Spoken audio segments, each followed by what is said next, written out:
sorry, as we continue. So when I went to write the exam, it was, I couldn't, it's like a multiple choice question, and then there is like three how do I say, three options, ne?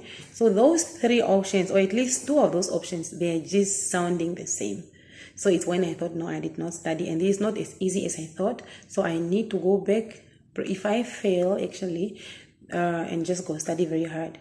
So what happened is that when I fail, when I finish, you get your results, ne, right at the moment, because you log in, you write, it's actually an online exam, you write with your computer and so on. So then you submit immediately within a certain period of time, like within some few minutes or seconds. Okay, when you submit your exam, the system takes some time to generate the results, ne? And then you just get the result at the point. So I didn't pass. I got 40, I can't remember, 40 something. So I didn't pass. So, and then I thought, no, it's okay. I knew I didn't study, but at least I have a full idea of what I just, what to expect, ne? But I thought, okay, that was in June, ne? So June, I failed. I thought, all right, let me go write. No, man, guys, I'm lying. I failed in March, and then, because that day, I remember it was in March because I wrote exam on the 1st of April. We're supposed to write on the 30th on the 31st of March, and then it was postponed to the 1st of April. I wrote in April Fool's Day, and then I failed. So I traveled right back because I went to write in Windhoek. Okay, that time there was no option to write in Swakopmund or Hendy's Bay. The time I wrote first. So and then I thought, okay, that was in April. Right from there, as soon as the next exam date came out, I immediately registered, and then I registered to go write in June. So I think we wrote end of June. Yeah, we wrote end of June, and then, but now it's like I was now having a fear, like, no man, will I pass? Will I not? Will I pass? So I did. There is actually people that are offering the course. Like I think a course for that is 2,500, something like that, and then which you can actually take part in, and then you just also have rather attend classes, because the classes that we're attending are for a week. I think, if I'm not mistaken, maybe 2 weeks. So and then you go write. So when I went to write in June, I passed like with good marks immediately. But now, when you're writing exam and then you know that everything that you got, you always, when you have studied hard, you always have an understanding or an idea that, no, here I'm probably, this answer is correct. So when I was writing exam, remember that you have 100 questions to answer. So already when I was maybe at question number 60 something, I knew already, no, I passed already. So I don't care about, as I say, I don't care about the points that I'm gonna get. But a pass is a pass. That was what was in my mind by that time. So I already was marking myself the time I was writing, and then suddenly when I decided, okay, let me just write up to the end, the last question, because I was just like, no man, I passed already, so can't I just submit without finishing? But I was like, no, don't be fooled. So I wrote until then the last question, and then I submitted, so I got my points, so I passed. Then I was very excited because I just feel like it's something that I'll consider as difficult. So I passed, and then after that they give you a date when you are going to go for an induction training. That one actually also attended in Windhoek, and then you get your induction certificate. Only after you have done the induction, you are able to get your real estate certificate. So you can then that's okay. So after you pass, you go for induction, you pay for induction. I think it's $500 Namibian, and then you then have to register yourself as an agent. There's quite a few fees. I'm not sure actually what they are, but you pay for the board, you pay for most of the stuff. So I think it's about 2,900 to there that you pay as a new agent. I'm not sure, I'm speaking under correction, but it's around there. And then you get your certificate. Only when you get your certificate, which is the real estate agent certificate, I think. No, it's called the FFC, the Fidelity Fund Certificate. Only when you get that, you are allowed to operate as a real estate agent in Namibia. So that certificate is valid for a year. So those that starts then register, it's valid for a year, but then you have to register yourself for the next year by latest 30th of October. So let me say now we are in December, right? So I'm already done registering, because the due date of registration for the next year to operate as an agent for next year, it was 30th of October. So you pay for the next year and then you register. So already as we speak, I think we got our FFCs, which are now the Fidelity Fund certificates for next year already. So for the next year, you are sorted. But now the thing is that you can only get, or you can only apply for the Fidelity Fund certificate once you have been hired by a real estate agency. So if you are not hired, you are not employed by any estate agency, you don't qualify to apply for the Fidelity Fund certificate, because you have to operate as an agent under a registered existing company, or which can be a new company that you want to open maybe, and then as long as it's already registered and it's existing there by the board, you can then start operating as an agent. So the other question that I got was like, what I need you guys to be, okay, let me say maybe like now I'm employed by Daphne Swanepoel Properties. So when I applied for my renewal of the certificate of next year, I did also apply it with under Daphne Swanepoel, because on your certificate and also on your board card, let me just show you something. On your, what is my thingy?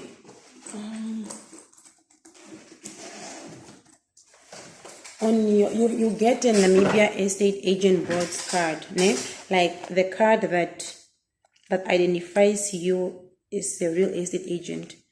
So on that card, yes, which is here,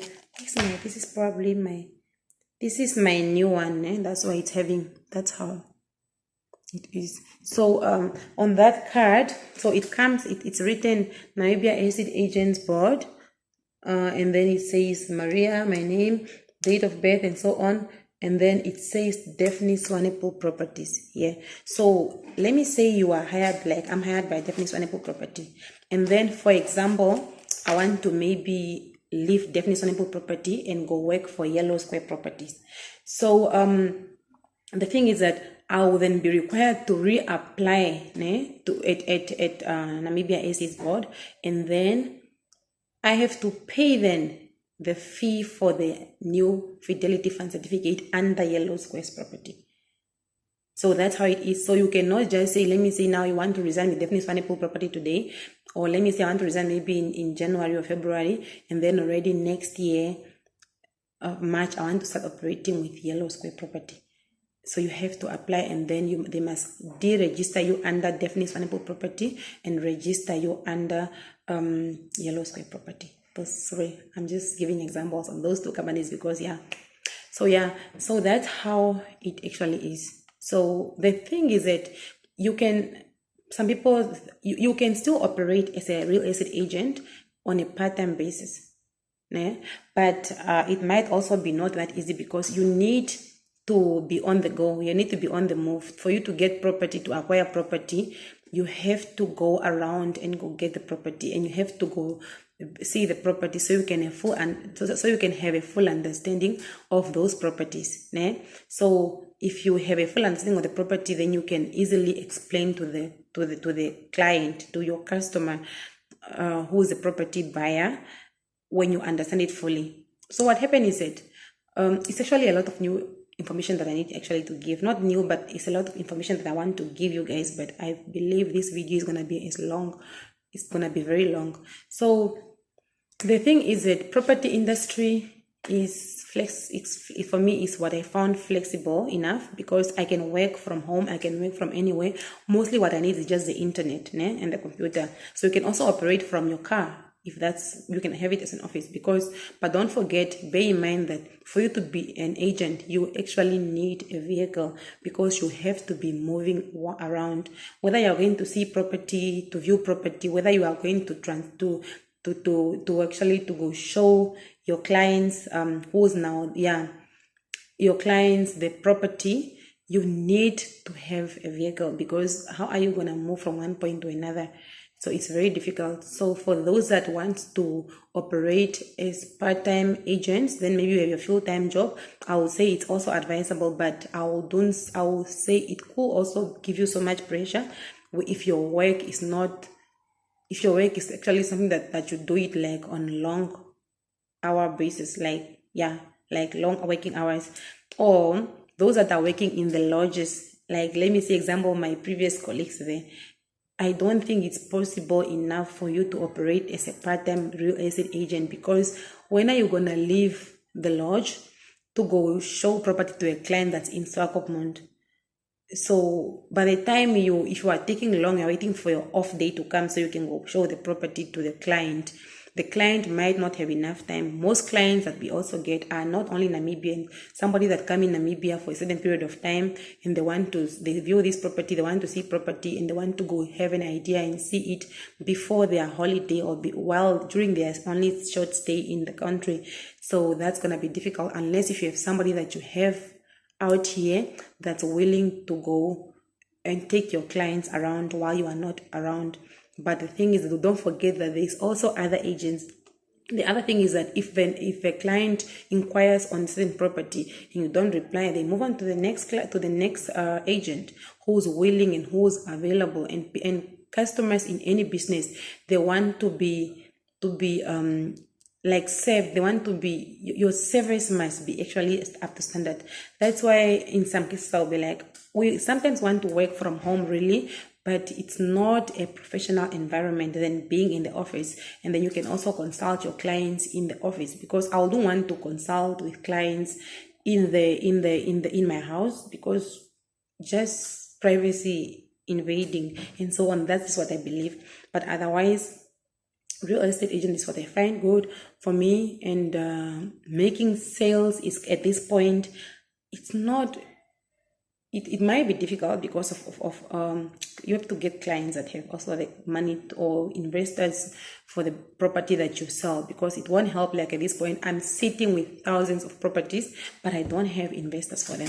So the other thing is that you're looking at leaving then maybe your job, your full-time job, just to come and do real estate. Don't forget that you don't sell a property today and get your commission today. No, it's not always like that, unless maybe if it's probably a cash buyer that buys the property from you and so on. Otherwise, if the house or property is bought with a bank bond, it's a process. It's quite of a process, because there's still the loan must be approved and so on. It's quite a long process. But I will say, if you operate as an estate agent, you need to be trustworthy. You need to be trustworthy, because you are dealing with people's funds and so on. You are dealing with investors that are also scared of losing their funds. And one thing that I also learned is that you need to be very honest when you are an estate agent, because you have to don't forget, you are not allowed to lie just to get a property sold, because it can implicate you legally. It can really, really have some bad legal implications. So yeah, otherwise I'm gonna make a second a part of this video soon. But those that are looking forward to becoming real estate agents in Namibia and you need help, I think you can call me. I might be able to assist you with some